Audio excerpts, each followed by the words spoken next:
We finally got a small sneak peek at Amy Jo Johnson's new Power Ranger comic. Let's talk about it.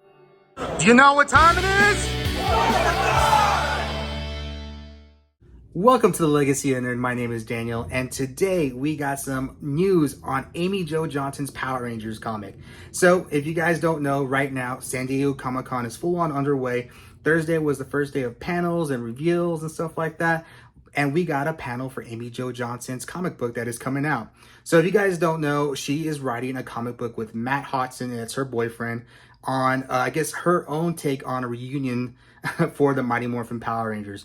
If you guys don't know, if you don't remember, she obviously was not involved with the 30th anniversary special Once and Always. She claims she didn't want to wear spandex, and she's not actually acting anymore, and she wanted to write this story as her sort of Power Ranger story that she wanted to get out. And she is doing that right now with Boom Studios. All we heard that it was coming out sometime next year, and that's it. We haven't heard anything else. Never heard anything about the story, tone, or anything like this until today or Thursday.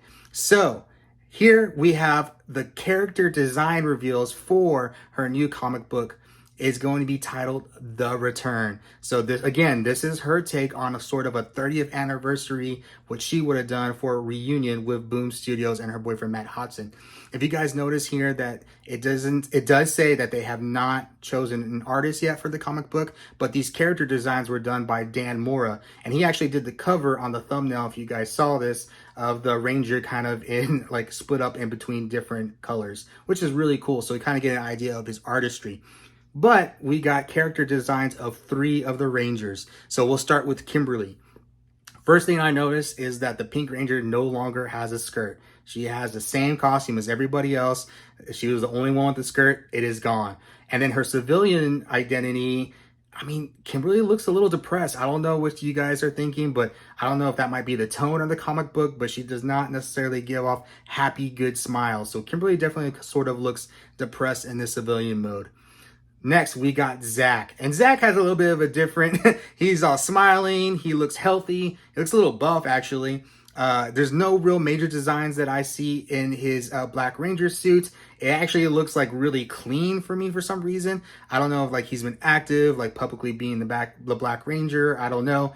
Kind of gives me that design, like the feel that he's out and about being like a superhero. I don't know what you guys think, but that's the feel that I get from it.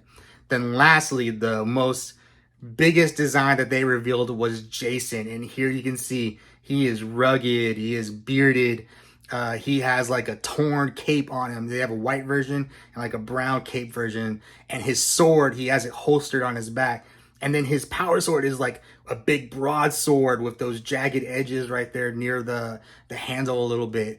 It looks really, really cool. Definitely like a real edgy sort of like apocalyptic version of the Red Ranger. It definitely looks a little bit like the Red Sentry that we got from the Boom Studios main comic book story, where Draken has Red Ranger kind of like, I guess they're sentries, but they aren't Jason. They are just people that he had bestowed the power upon, but those are more armor like.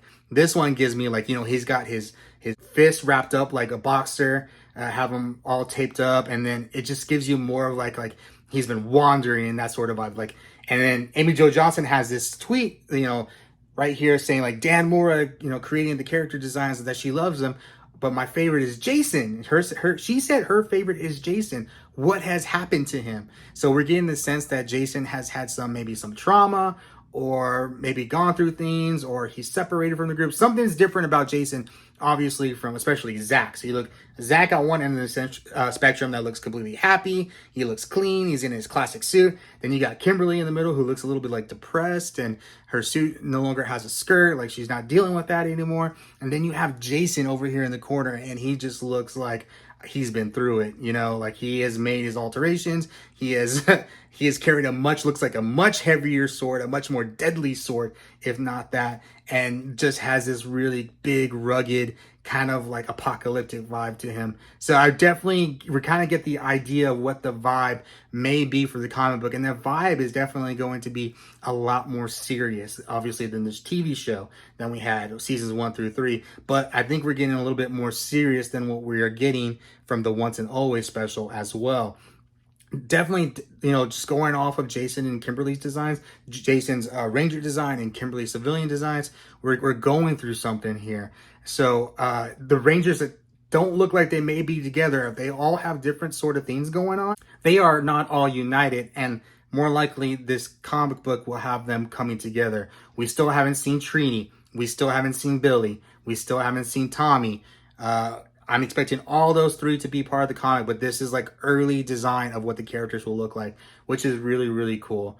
We all seem to have our opinions about Amy Jo Johnson. There was a lot of, well, you know, I wanted her to come back and she didn't come back, so I'm mad at her, or we gotta respect her decision and stuff like that, and stuff. It was just so many different opinions that people had about Amy Jo Johnson. Like people were actually mad that she would not come back to the reunion special.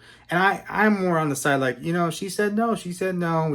We have to respect that. It would have been cool to see her. I have to agree. It would have been cool to see her, but we can't force people to do things they don't want to do. And she is here doing what she wants to do. She wants to be making this comic book. Otherwise, it wouldn't be happening. And she, not only that, she's promoting it, which tells me that she's proud of it, which is awesome, because there's a lot of conceptions that she necessarily doesn't like her Power Rangers history or what this and that.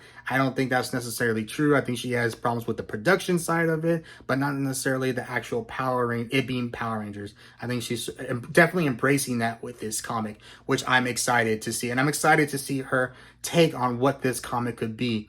Guys, I need to know, what do you guys think about these Red Ranger concepts? Because I think it is fire.